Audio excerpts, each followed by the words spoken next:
Hello, everybody. How you doing? Welcome at Shadow at Night. This is Wednesday, September 17th, 2025. On the show tonight, JP Sears is coming to Winnipeg. Somebody's just telling me now. He's the comedian. He's one of us. Red-haired guy. Funny. Really funny. I'm going to have to check that out more. Anyway, where was I? The date and the year and all of that. So last night we had the vigil for Charlie Kirk, the candlelight vigil at the Manitoba legislature, and nobody actually pointed this out, which I thought was kind of ironic, that the vigil for Charlie Kirk, a man of God, man of Jesus, was held at the foot of one of the most Masonic buildings ever. Maybe Patrick did make a reference to it last night. Patrick Allard was the MC last night. Anyway, it was a fantastic gathering. If you didn't come out, you missed. But there is still a few more opportunities if you're in Manitoba to go and pay tribute to Charlie Kirk, a man who was all about spreading the word of Jesus and, of course, free speech and logic, common sense, right? That's who he was. And he motivated millions of young people through his work with Turning Point USA and all of those amazing Q&As on college campuses all across the United States, and debates he had with hardcore Marxists. We're going to get into Marxists tonight and fascists, because how many times Marxists, fascists, Nazis, communists, these words get thrown around a lot these days, right? Especially by the Marxists, because that's what they are. They are, by definition, Marxists, and you can look that up. They don't know that, but they think we are fascists. But when you ask them what a fascist is, they can't answer you. So we're going to get into that a little bit later on. Getting back to Charlie Kirk, in case you missed last night, we did a live stream. The entire thing is going to be up on my YouTube channel, the Rumble, X. Yeah, and it's already up on Facebook because we streamed it live there last night. And there is an edited version available for all access folks at shadowdavis.com. We're also going to put this up in the Telegram group, which is the Shadow at Night community. Anyway, 2,500 people came to the event last night, and here is Amazing Grace. Grace, how sweet the sound that saved a wretch like me. I once was lost, but now I'm found. Was blind, but now I see. 'Twas grace that taught my heart to fear, and grace my fears relieved. How precious is that grace appeared, the hour I first believed.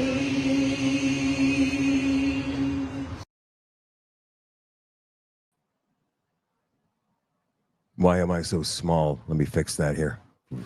That's better. Just felt so boxed in.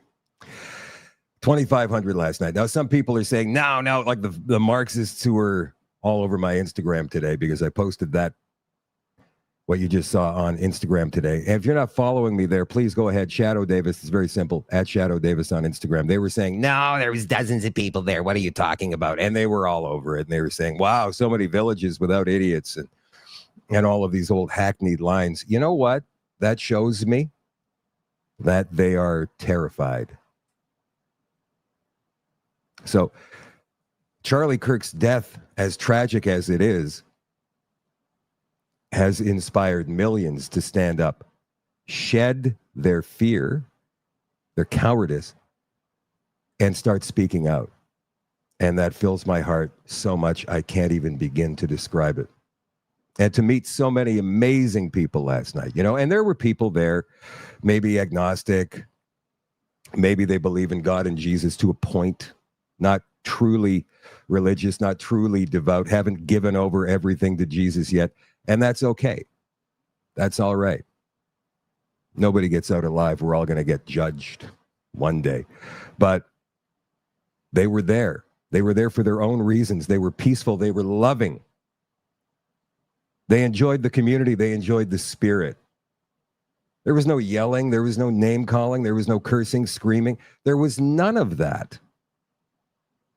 Now compare that to the other side. Who's good and who's evil? You know, I received a message today from an ex of mine, not the most recent one, like we're going back 10, 12 years. She had posted something on her Facebook. Fear is the easiest way to divide people. I saw that and I went, wow, that's very insightful coming from somebody like her. Not to disparage, but of all the people I thought might wake up from the other side, and I'm going back to COVID now, she was not on the top of that list. The message I got back from her, because the message I sent her was, wow, I'm impressed. Well done. She said, you don't even know who's spreading the fear in the first place, intimating that it's me and others like me who are spreading the fear. And I was taken aback by that. I went, whoa, whoa, whoa. Whew. Hold on just a second. Am I the one spreading the fear? I try to spread as much truth as I possibly can, but fear? I try to give you guys the information you need as jovially as possible. Sometimes that's not possible, but I try my best to ring it with a little bit of comedy every now and again, just so we're not so tense all the time, right? And then I went, no, that's gaslighting. That's gaslighting. They make us question who's evil and who's good. That's insane. That I was actually sitting there today wondering if I'm the bad guy. And I'm sure maybe because of all the arguments, discussions, debates you've had with friends and family, you've gone through the same thing. Now, it didn't last long. I wasn't sitting here going, I'm the bad guy all afternoon. It didn't take me long to understand what was going on there. Because the logic, that's the other thing too. It's not just in our demeanor, it's in our logic. It's how we think.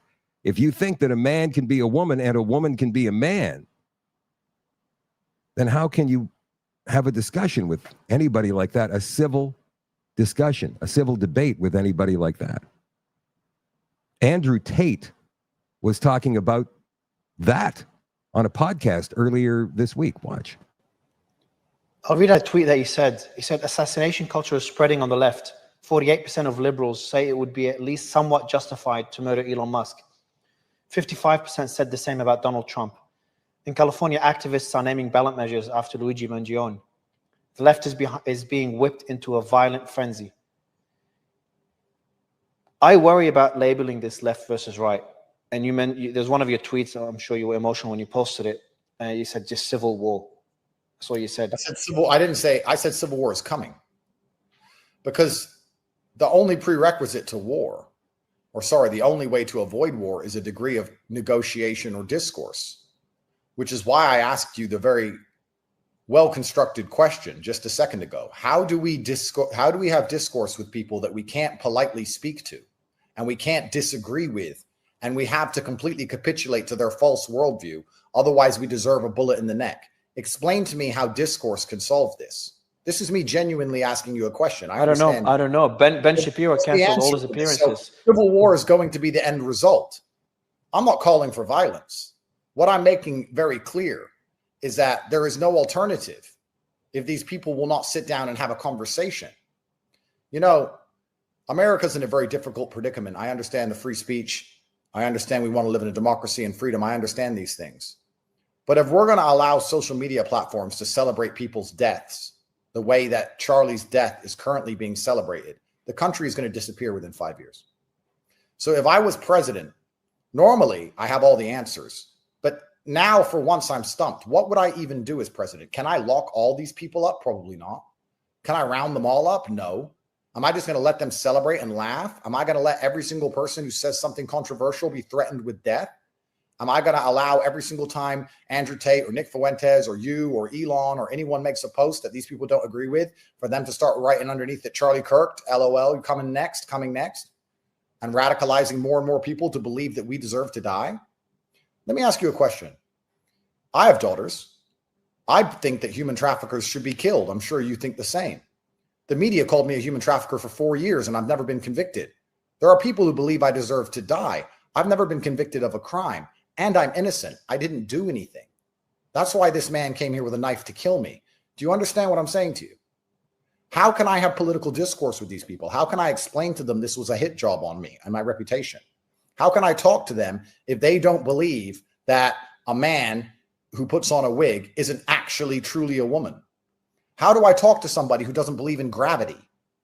How do I talk to someone whose worldview is so warped and so corrupted? They don't understand the basic premises of Earth, the basic realities. They don't believe in the sun, the moon, the sky, the ground. How can I talk to these people? And when I try, no matter how articulate, in fact, this isn't about me. When Charlie was articulate, kind, interesting, witty, he was polite, he gave his time. When he tried his very best to explain to them how they were wrong and repeatedly decimated them in the world of logic, all they do, instead of learning their lesson, is call for his death and laugh when it happens. How do I find a political solution to this?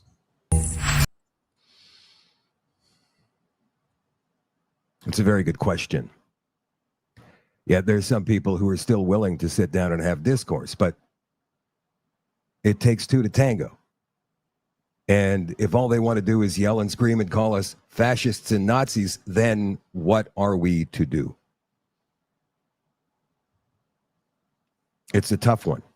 And I know that of all the people who are watching tonight so far, anyhow, it's split down the middle. Fight back! Eye for an eye! And then there's the turn the other cheek crowd. Just kill them with kindness. Tell them you love them. I agree with both. The Shadow at Night live stream is brought to you by CanadaNanoSilver.com. Silver is amazing. It has several natural health benefits, and it's been used for hundreds of years for health and healing. That's the main reason they made silverware from silver. But seriously, this nano silver from Silverceuticals is the best and safest silver you can find. There are hundreds of studies and reports on it. I've read some of the studies myself, and it's mind-blowing. One of the things that sets Silverceuticals apart is that it washes out of your body in 24 hours. No silver buildup, and no turning blue. And it won't even harm the good bacteria your body needs. It's so effective, they can use very small concentrations of silver, like 10 and 32 parts per million, and still outperform other silvers that have up to 3,000 parts per million. It's safer and more effective at the same time. It is an incredibly small particle that is small enough to work through your body, but big enough not to fall out of suspension. They infuse it into almost all of their products. It works in facial serums, toothpaste, gels, and even gummies that work to help your immune system.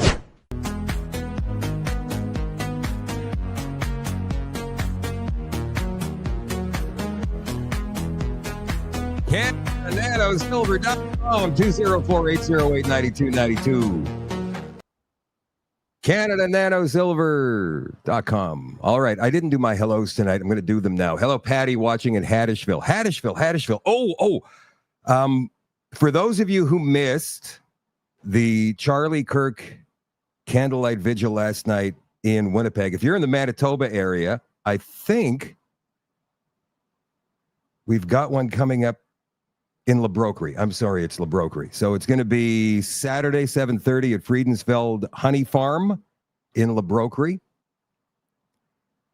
Then there's going to be one up near Toulon on Friday night. In case of a rainout, they're going to move it to Saturday. This is Meleb Park, Highway 7 and Route 117, and that's Friday night at 7:30. And then in Brandon, they're having a candlelight vigil for Charlie at the Fire Hall, 637 Princess, and that's going to be on Friday night at 7 o'clock. I'm going to put all this up on the social media channels later on in case you guys missed it right now. Hello, Dorothy. A big hello from Fern Ridge, Langley, British Columbia. Donnelly's watching in Chase, British Columbia. Oh, interesting news from the ostrich farm today. You may have already seen it. I was talking to Katie on the phone today. She sounds tired, you guys. And usually when I'm talking to her, she's got energy somehow. She's got pep. But today, different story because of what happened last night. Hello, Mike in New Bothwell. How are you? It's been a while, my friend. Evelyn is watching in the stash. Wayne is watching from Verigan. Jeannie is watching in Stonewall, Manitoba on Facebook. And on YouTube, Remote Viewer 57. Extra Ice Please is watching as well. And on Rumble. Who's watching on Rumble tonight? Midnight Oil, Crivier, Susie Q57, Notable, Cosford, Dame Pam.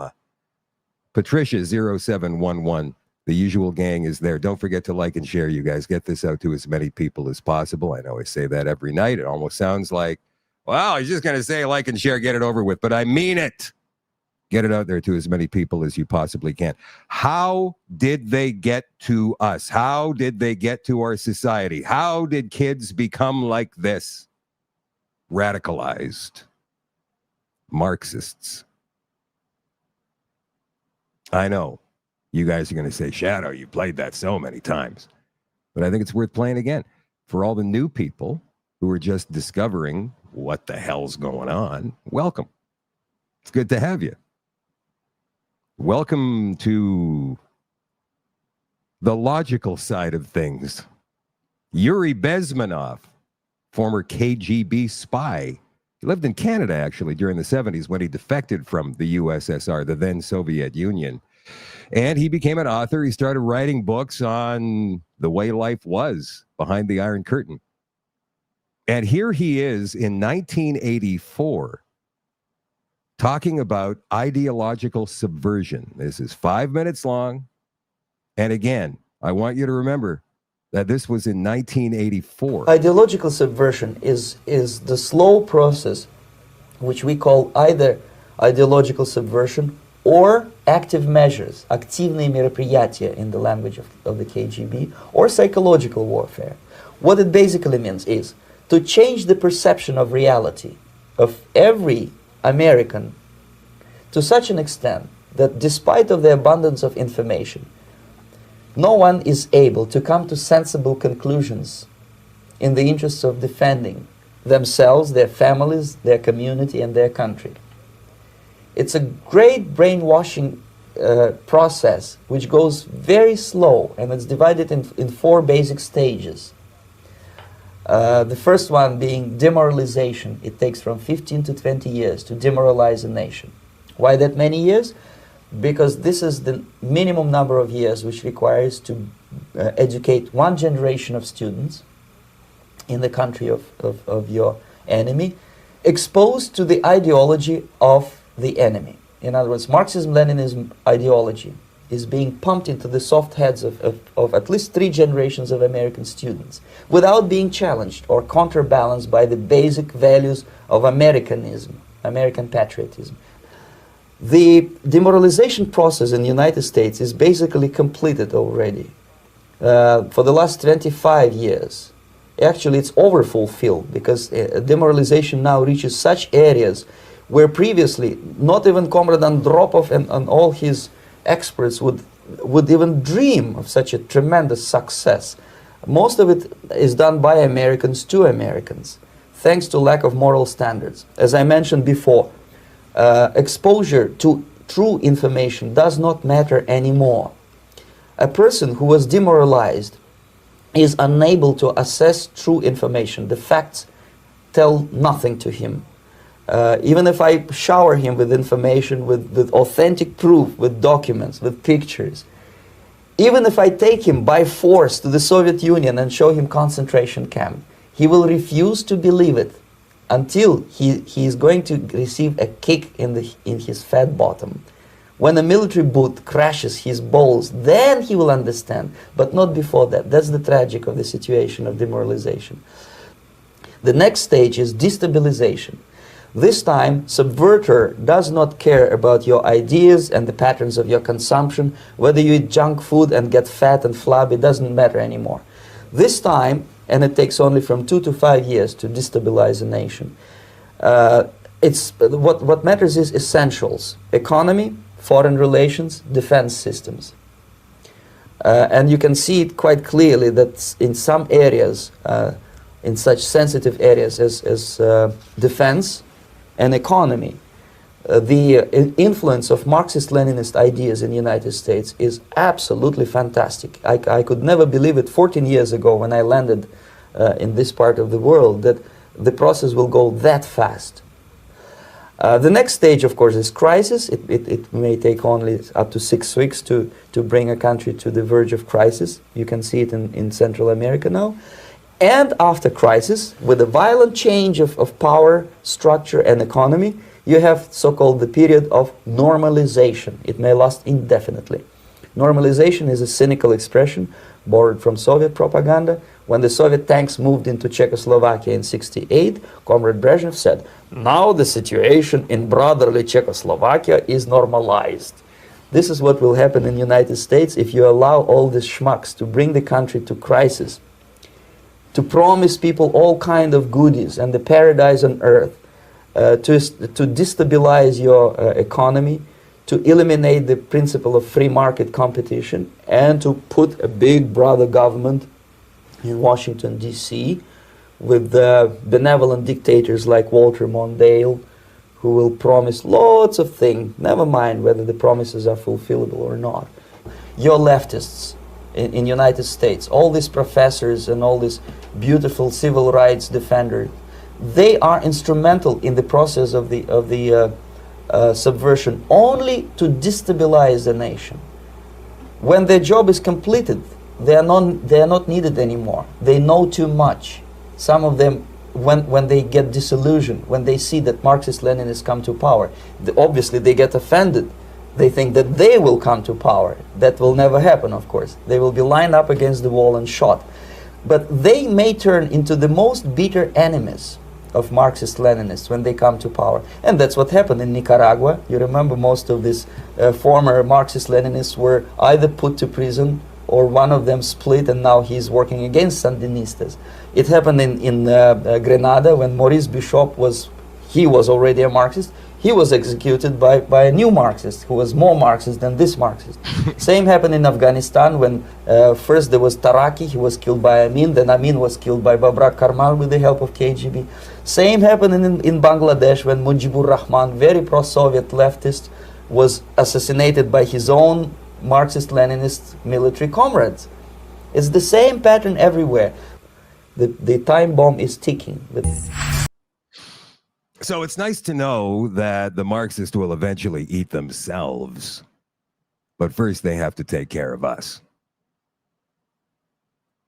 And all of these young people, when this finally happens, if it happens, which I'm hoping it doesn't, that's what we're fighting against after all.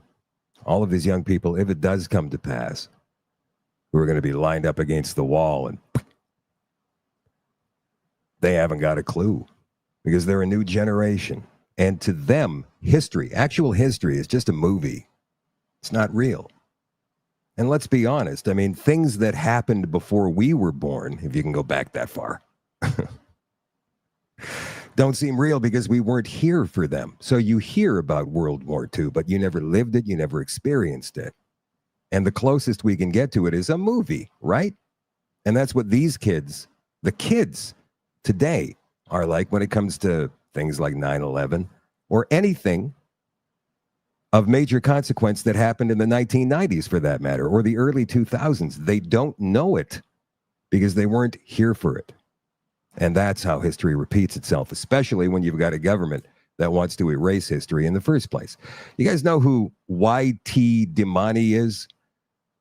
He's a young guy with a microphone, goes and covers social stuff in the Toronto area. And here he is talking to a young Marxist from the Canada First rally near Toronto the other day, asking, what is a fascist anyway?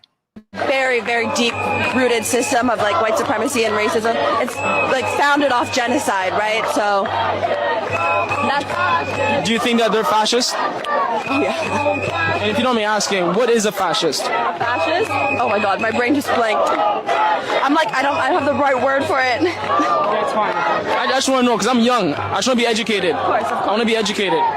Fascist, yeah. More so, it's like just like about being rooted in like believing like that they are like bad. Like it comes from like being better. It comes from like wanting to like. Oh my God, my words are blanking on me right now. I've been screaming too much. What is a fascist? If you had to like educate the youngins watching. Like in a Jesus. Yeah, no, in a quick one too. I'm like, bro, Jesus. You've been screaming too long. My brain's crying. You guys been screaming too long? Yeah, my words are blanking on me right now. I don't know what a fascist really is, but I'll call people fascist all day long. I'll holler and scream it, but I don't know what it means. You guys ever hear of Greg Lukianoff? He's an attorney. He's a New York Times best-selling author, president and CEO of the Foundation for Individual Rights and Expression. He is the author of Unlearning Liberty, Campus Censorship, and the End of American Debate, Freedom from Speech, and Fire's Guide to Free Speech on Campus. And here he is on a podcast explaining to all of us the difference between Nazis and fascists, and communists and Marxists. Hitler and Mussolini as fascists were, I'm not sure, would you call Hitler technically a fascist or a national socialist? Was very, obviously Mussolini was a fascist, completely anti-Bolshevik. Yeah. And Stalin himself wrote a whole book about why Lenin was wrong, or what Lenin got wrong. Yeah. So they were anti-Lenin on a range thing. They were anti-Lenin, right? Yeah. So how exactly were they? So Marxist-Leninism, that ultimately the similarities, outweigh the differences. So a lot of times people, one, centralization of power, utility of violence, total control over the information, total control over speech, making sure that only the party is in charge. These are also the hallmarks that they all had in common. And then when people point out, when people really try to draw this huge distinction between communism and fascism / Nazism. But as I said, like I think the similarities outweigh the differences, but they point to the racism, because National Socialism had a very much because in communism, the idea is that it's an internationalist movement, that essentially anybody in theory potentially could be, part of their movement. And that sounds nicer. And in many ways it is, it's more universalist. But Nazism, fascism was an idea of like the important unit is the nation state and the race. And so they were much more explicitly racist. But when people really talk about that as being the major difference between that and Soviet communism, I'm kind of like, well, you're telling me that the Soviets weren't actually racist, that there wasn't actually substantial racism actually in the Soviet Union, then I feel like you've possibly never met a Russian or know your history very well. No, quite. Okay, so I've been looking at this for a very long time now, and I've been reading and I've been listening to different scholars who have been debating and arguing what fascism really is, what Nazism really is, communism, Marxism. Well, communism isn't Marxism. Marxism is the actual practice of communism. It's the same freaking thing. Shut up. As opposed to fascism and Nazism, well, it's all about the race, and no, those are brand names. It's like Kleenex for tissues, Xerox for copying stuff, whatever else. It's a brand name. Fascism. Nazism. It's a brand name. It's a brand name for centralized, authoritarian, totalitarian control. That's what it is. And they'll do whatever they have to ensure that that happens. And keep it like that. Through brutal, brutal, brutal means. That's all it is. That's it. And so what does that sound like? What government does that sound like? Who represents total centralized authoritarian control? Well, Mark Carney. He wants to control everything. Every freaking thing. The Democrats, in the United States. They want to control everything. The Labour Party in the UK, they want to control it all of it. Every last thing, right down to the free market. They want to control that too. So they partner with all of the big business owners. And there's your private-public partnership. And so this, whatever is going on right now, is some kind of new thing. Now, some people say the Nazis partnered with private business owners during World War II and all through the 30s. And I say, no, they didn't partner with them. They took them over. And they allowed the boards of directors to stay in place to make it look okay for the population of Germany. But who really ran the show? It was the German officers who were assigned to these businesses.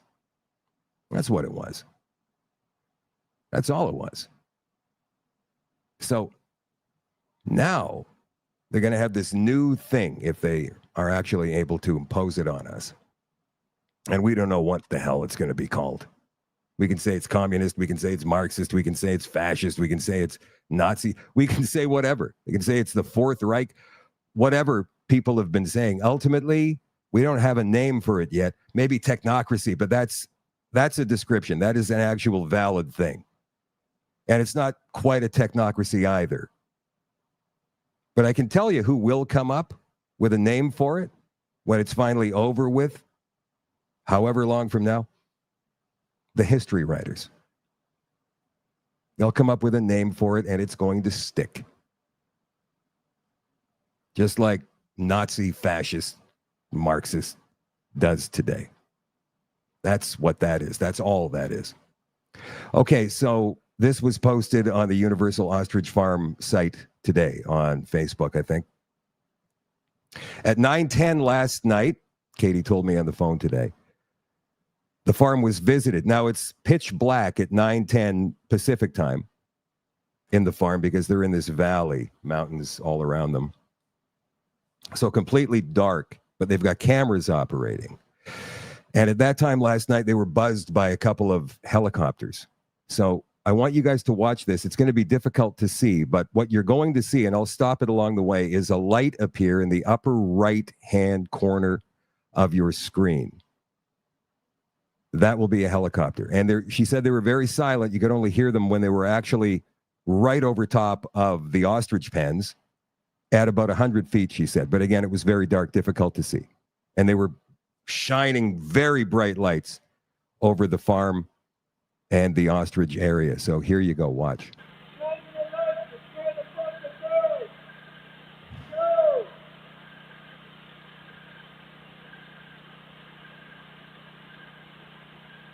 Okay, so do you guys see that light that's starting to appear on the left, top to middle, left side of the screen?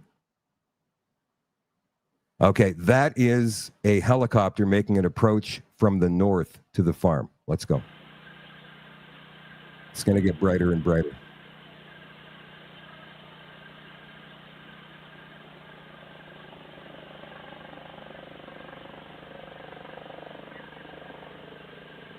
Now, if you guys can't hear that, put your headphones on because we're now starting to hear the props, the blades of the copter.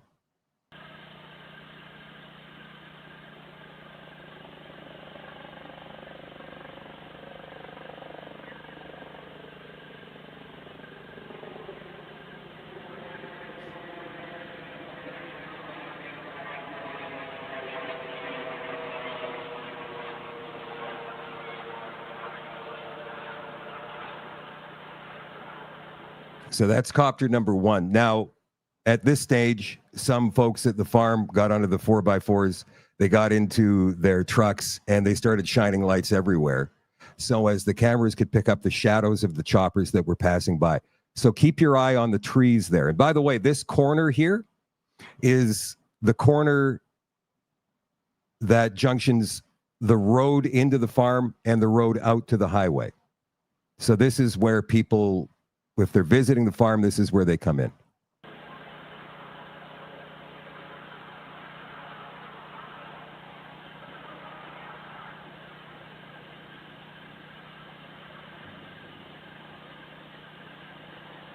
There it is again. That's chopper number 2.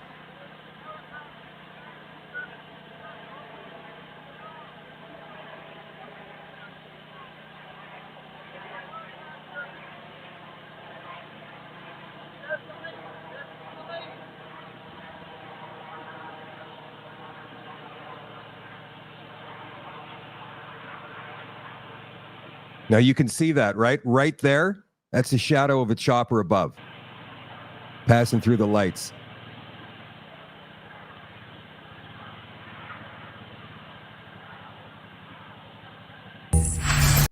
So Katie told me that she got in her truck and she chased one of them down the highway.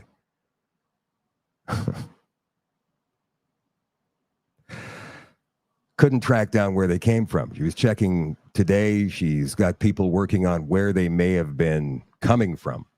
Who was running them? Don't know. There's a CFB base in Vernon, which is about 130, 140 kilometers away from the ostrich farm. We don't know. She said these copters were Euros, as per a veteran. However, when I did some research on it today, I found that the Canadian forces do not fly Euro helicopters. I don't know what agency does in Canada. But they were buzzed last night by 2 helicopters at about 100 feet. Best guess. And my friends, this is terrorism, is what this is. 9:10 p.m. Pacific time last night, pitch black, peaceful. Are you going to try and tell me that they are on a regular flight path of helicopters at 100 feet? Now, what are they doing? They're trying to pick up information. Of course, they have infrared. Maybe they're trying to see where the ostriches sleep. You would think they had that information already. They're trying to figure out where the ostriches are at night so they can dart them. They can come over with 6 helicopters and start shooting darts at these ostriches.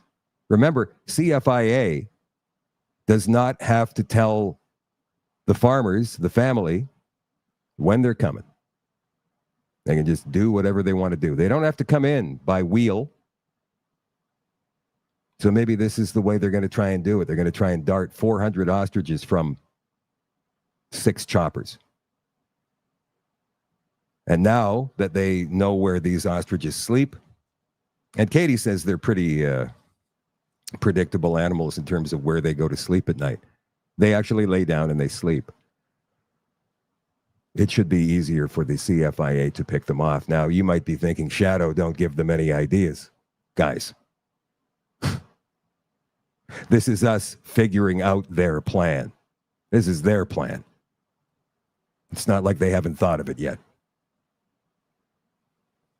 So we don't know exactly what's going to happen, if anything, tonight. But remember that the emergency stay order for the Universal Ostrich Farm has expired. They no longer have any legal protection from this cull order, and it could happen at any time. And they do have an application in for leave to the Supreme Court, but we don't know if they're going to be granted that. Jimmy Kimmel was suspended. Jimmy Kimmel Live, his TV show, was suspended by ABC today. This news broke about 5 o'clock this afternoon.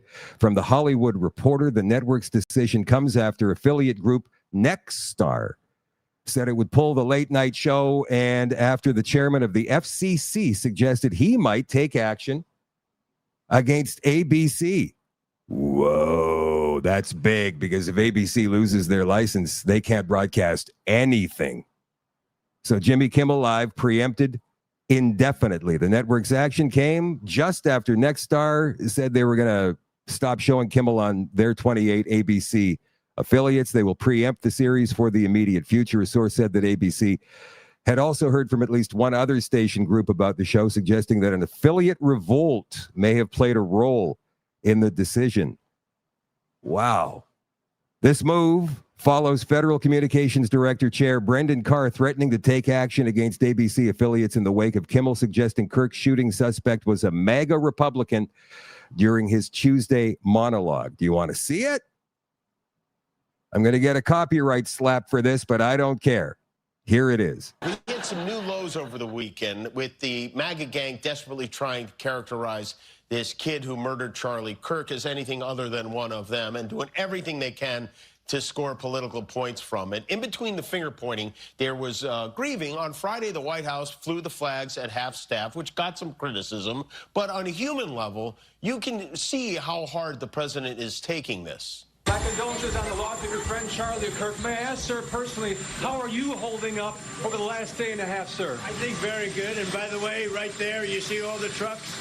They've just started construction of the new ballroom for the White House, which is something they've been trying to get, as you know, for about 150 years. And it's going to be a beauty.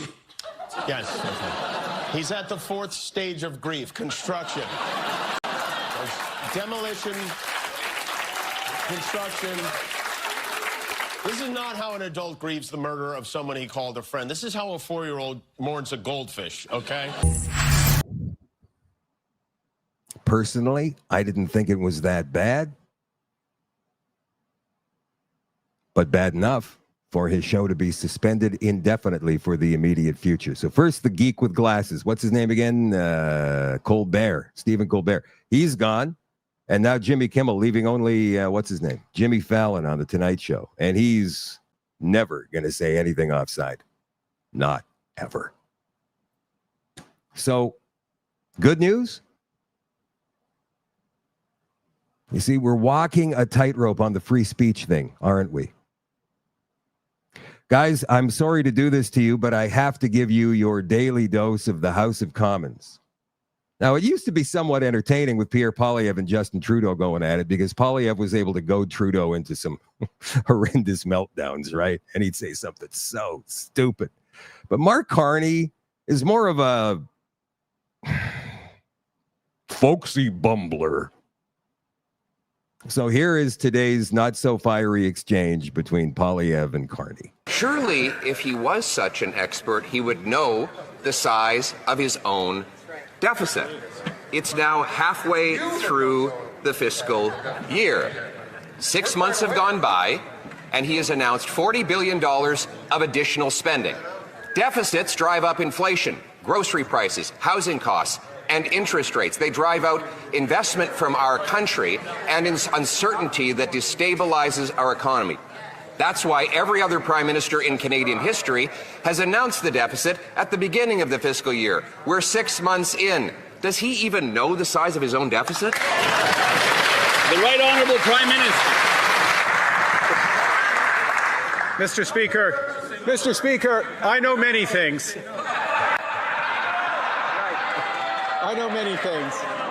And one of the things I know, the member opposite, the leader of the opposition, just mentioned interest rates. One thing I know is that Canadian interest rates are much lower than American interest rates. They're lower because this country's fiscal situation is strong, because this government has a plan to grow this economy, and we will keep doing it. We'll keep it. Speaker, the collapsing economy is bringing down interest rates, but the financial expert doesn't even know what his own deficit is. But another financial expert spoke yesterday. The parliamentary budget officer said the deficit will absolutely be higher because of additional spending. He said he doesn't know what the government's fiscal anchors are because they do not exist. He says the labor market sucks and wages are not going up. These are quotes. Is this why Liberal members on the committee who heard those truth bombs threatened that the Prime Minister would fire the parliamentary budget officer after 166 days?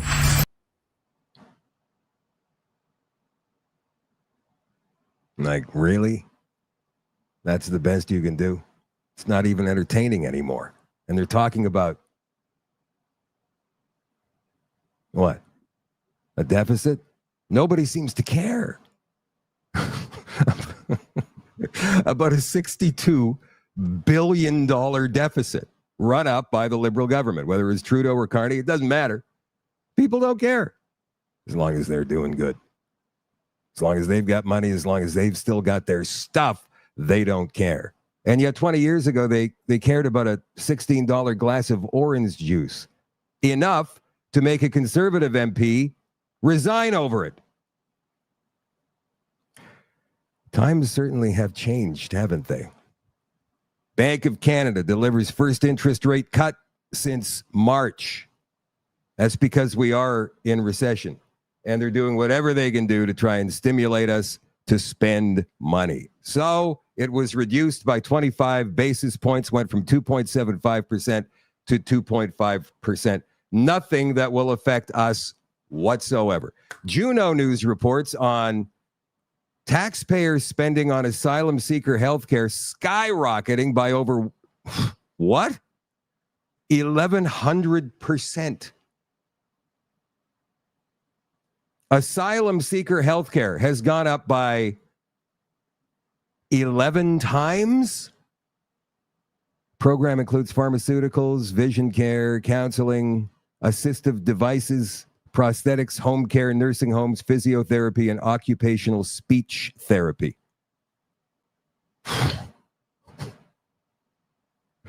For asylum seekers, not to mention their hotels and their monthly allowance.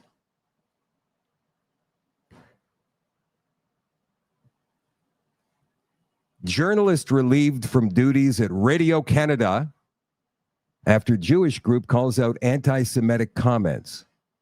The words used last night were pernicious, anti-Semitic tropes, and have absolutely no place on Canadian airwaves, says Heritage Minister Stephen Guilbeault, who we understand will be leaving cabinet and his elected seat and Ottawa in the next couple of months. That's the rumor. We'll get to that. So what did the CBC reporter say? Well, it was in French, but I'll play part of it for you. Here. Des entreprises américaines qui s'en mettaient plein les poches. Pour elle, ce matin, elle a pris la parole après la rencontre de M. Rubio en répétant que c'est un génocide et que finalement, en fermant les yeux, c'est terrible ce qui est en train de se produire. Je vous invite à écouter ses propos. This genocide has become profitable, unfortunately, not just for some corrupt private entities. And this is not only Israel's crimes, this is a world's crime sustained by silence, complicity, and the supply of funds, weapons, and political cover. History will remember, because no, it's not that this is the first genocide that is been known, but this genocide happened because the world didn't care enough to stop them. Et rapidement, en terminant, Elisa, on sent que M. Netanyahou, il l'avoue maintenant publiquement, et ça c'est quand même assez nouveau, sent qu'Israël est de plus politiquement isolé. Hein? On parle même d'autosuffisance au niveau de la production des armes, etc. Donc on veut s'éloigner de la dépendance. Okay. I know you guys are French speakers, most of you anyway. What'd she say anyhow? Well, actually funny that it's on the CBC website. And we'll get to that story, but this is the one I'm looking for here. CBC Lite. Radio Canada apologizes after reporter uses anti-Semitic language on the air. Correspondent Eliza Siret was doing a television hit from Washington about U.S. Secretary of State Marco Rubio's visit to Israel, a trip that came soon after Israeli forces launched strikes on Hamas targets in Qatar. Asked by Christian Latreille, the host of the program, Sur le Terrain, why the U.S. has not distanced itself from Israel in the wake of that military action, Siret said in French, the Israelis, in fact, the Jews, for entertainment purposes only, I have to say, because of the algorithms on Meta and on Google, YouTube, the entertainment purposes only now. Siret said in French, the Israelis, in fact, the Jews, finance a lot of American politics and control a big machine. And she added, America's big cities and Hollywood are run by Jews. Of course, the outrage comes from politicians of all stripes, because you cannot criticize anything Israeli. Ever. Why is that, I wonder? I'm going to leave you guys to figure that out. In a statement posted to its website, Radio Canada describes Siret's remarks as stereotypical, anti-Semitic, erroneous, and prejudicial allegations against Jewish communities. The government, because of this, by the way, and a few other things that have come up, you know, those right-wing extremist hate groups, number one danger to Canadians, apparently, according to the government and the CBC. So the government's going to table this bill Friday, criminalizing the use of certain symbols to promote hate. I guess they meant to say that promote hate. They don't want to promote hate, they say.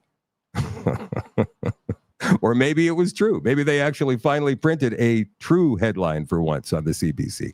This bill will target symbols related to recognized terror groups. Who are the recognized terror groups? A source with knowledge, so we don't know who this is. Knowledge of the government's plan says the change includes symbols associated with terrorist entities on Canada's list, which includes the Proud Boys, Hamas, Iran's Islamic Revolutionary Guard.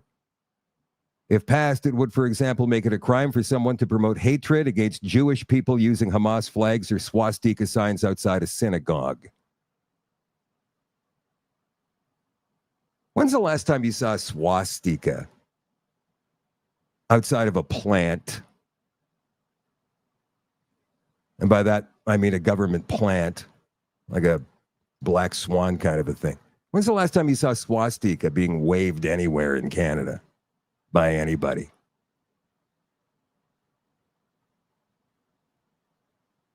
What about Antifa?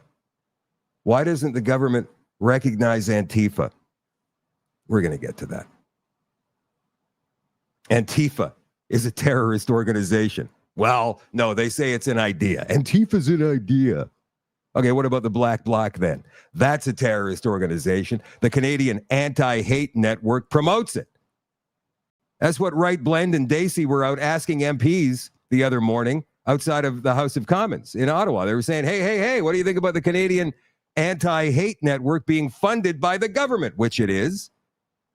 And no MPs, conservative MPs, would even answer that question except for Melissa Lantsman, who said, I've never, ever promoted the Canadian Anti-Hate Network or supported or something like that. It was a brush-off answer. Some of them said, I don't know. I haven't looked into that.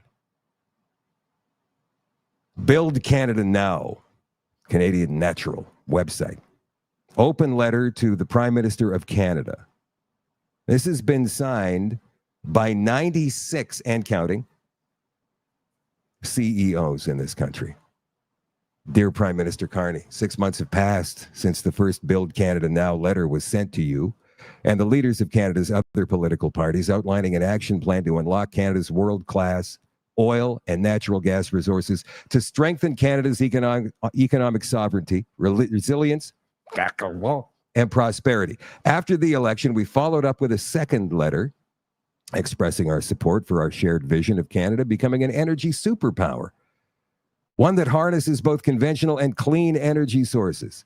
Since then, we've seen progress, but it's insufficient to stimulate the investment and growth required to make this vision a reality. Remember, last week, Carney released his first tranche, as he called them, of major projects in the country. Couple of mines, but no pipelines. Nothing to do with the energy sector.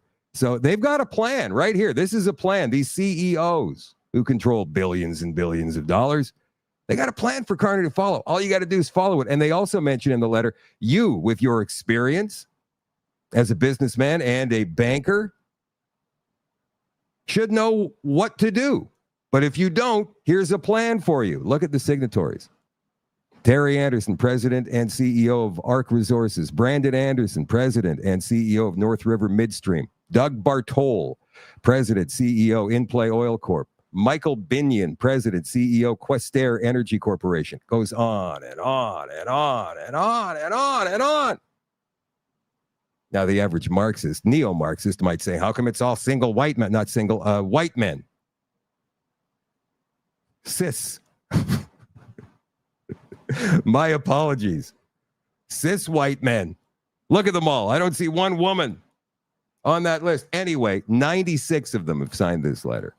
And Mark Carney has not responded to it. Why has he not responded to it?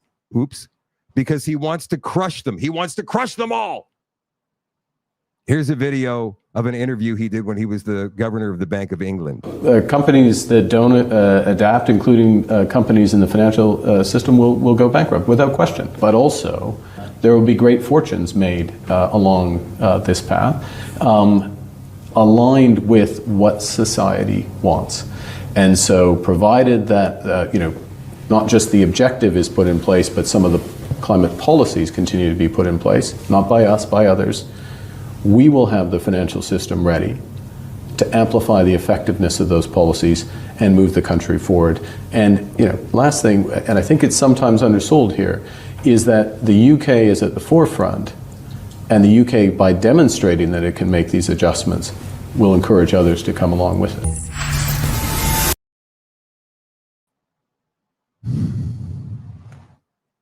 So if you don't follow our Green New Deal, we're going to put you out of business.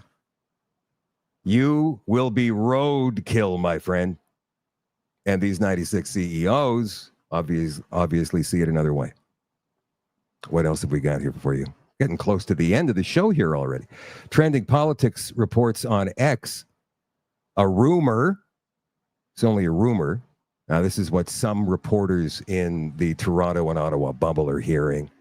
That Liberal MPs Jonathan Wilkinson, Bill Blair, and Stephen Guilbeault will leave Parliament in the coming weeks. Now, Wilkinson, somewhere in his 60s. Bill Blair looks like he's in his 80s. Stephen Guilbeault probably leaving. Now, this is an interesting one. Why would Guilbeault leave if he's so dedicated to clean energy, green energy? Could it be because Mark Carney is planning to go away from the Green New Deal in order to make Canada an energy superpower? Highly doubtful. Does he have a better job lined up? Stephen Guilbeault?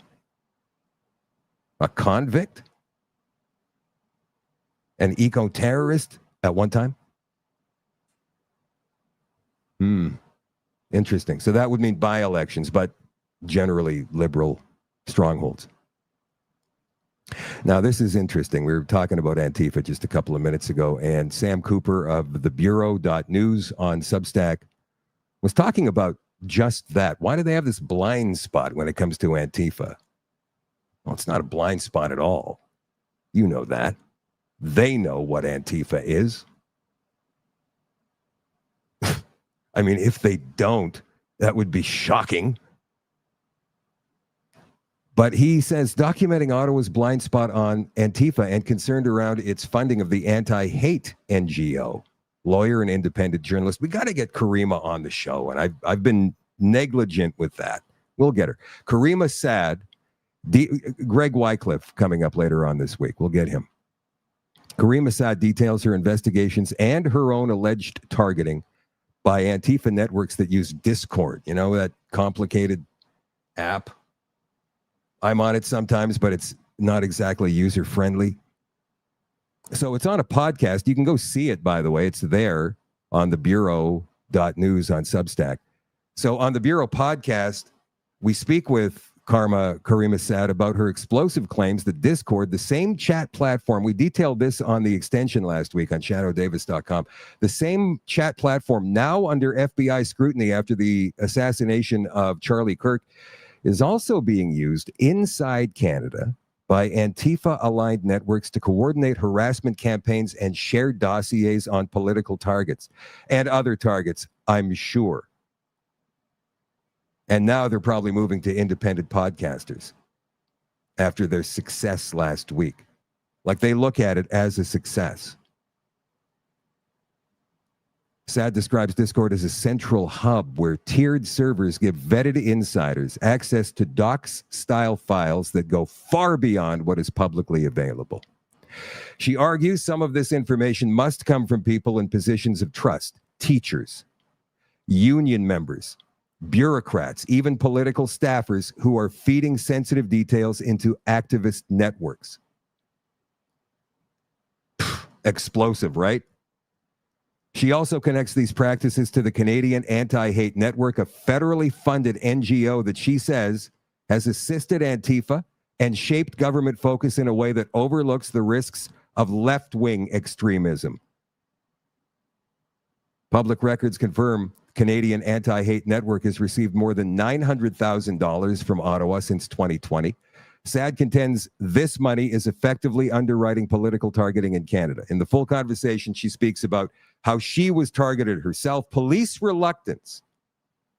You've seen the videos, I'm sure by now, of Chris Dacey being manhandled by Antifa in the streets of Ottawa when he covers these Palestine parades, marches, and the police do nothing. Well, Karima as well. Her frustration that even when harassment is verifiable and documented, law enforcement often shrugs off complaints as political disputes. The protest ecosystem, how Antifa-aligned cells blend with movements for indigenous rights, migrant rights, trans rights, encampment occupations, and pro-Palestine rallies, creating what she calls a solidarity banner that can rapidly pivot narratives. Amplification abroad, her concern that hostile states seize on Canadian protest footage, using it in information operations that echo broader interference, foreign interference campaigns. Again, if you want to see the podcast, it's available. Sam and Karima talking about Antifa, the Bureau.news. You might want to go and check that one out, you guys. By the way, when it comes to these Canada-U.S. trade negotiations that we're in such a crisis over, the worst crisis we've ever seen, according to Mark Carney, even though apparently we have the best deal in the world with the United States. Like, how do you square that circle? Well, when it comes to Canada-U.S. trade negotiations, things have been eerily quiet in Washington recently. Most of the focus in Washington has been on trade with the U.K. and Donald Trump's historic second state visit there this past week. The trip promises plenty of royal pageantry that British leaders hope will persuade the American leader to lower the tariffs on steel and aluminum. Charles' first visit to Canada in May to deliver the speech from the throne in person in open parliament was, among other things, a way for Mark Carney to showcase his and his country's royal ties in response to Trump's fiery 51st state rhetoric and trade war. But the pomp and ceremony playing out of Windsor Castle, with Trump referring to the king as his friend, means it's the president's turn to flex some royal muscle.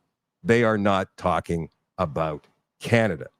Governor General racks up over $1,100 on one pair of shoes. MPs slam lavish wardrobe spending. There she is. That's Mary Simon. You know, I remember the last couple of years. Well, write a letter to the Governor General. She'll fix everything. No, she won't. No Governor General has gone against a Canadian Prime Minister since the King Byng affair of 1927. And since then, convention says, I'll do what you say, sir. They have the authority to do it by law to some extent, but they never would because they're appointed by that guy, the Prime Minister, even though, technically speaking, it's the King that does the appointing on the advice of the Prime Minister. Mary Simon charged taxpayers more than $1,100 for shoes last year as part of a growing list of wardrobe expenses that MPs, this is from the Western Standard, that MPs say shows contempt for public money. According to documents tabled in the Commons, Simon's office billed $7,484 for footwear and apparel in 2024. The list includes, what? $7,484. The list includes $1,117 on shoes, $875 blazer for the wearing of national decorations and medals, a $675 wool jacket for official events, $165 silk camisole for official events celebrating Canada. Blacklock's reporter said Simon had previously billed $37,698 for clothing, including high-end silk jackets, while also coming under fire for lavish spending on meals and travel to Rideau Hall.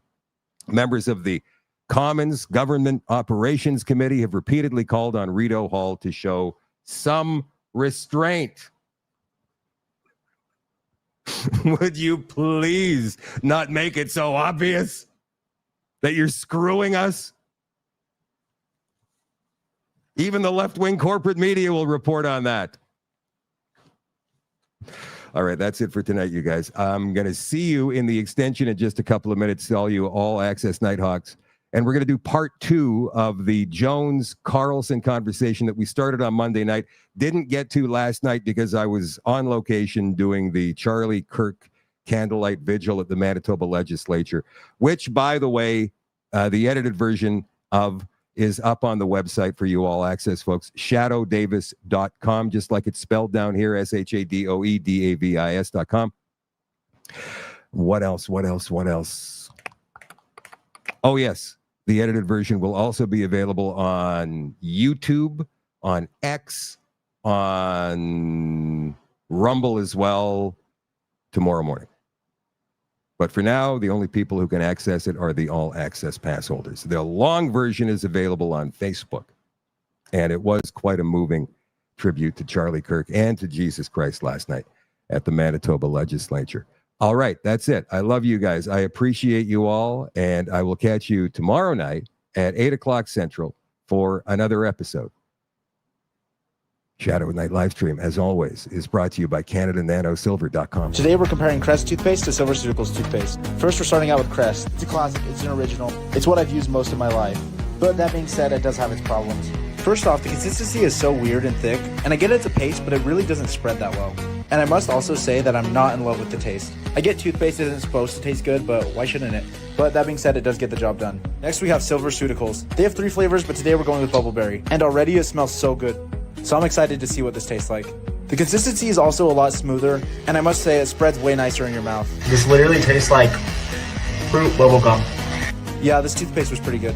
I actually went in for seconds, and it's infused with nano silver, so it helps remineralize your teeth and keep them fresh throughout the day. 100% go with SilverSeuticals. And here's the results. What's your favorite toothpaste?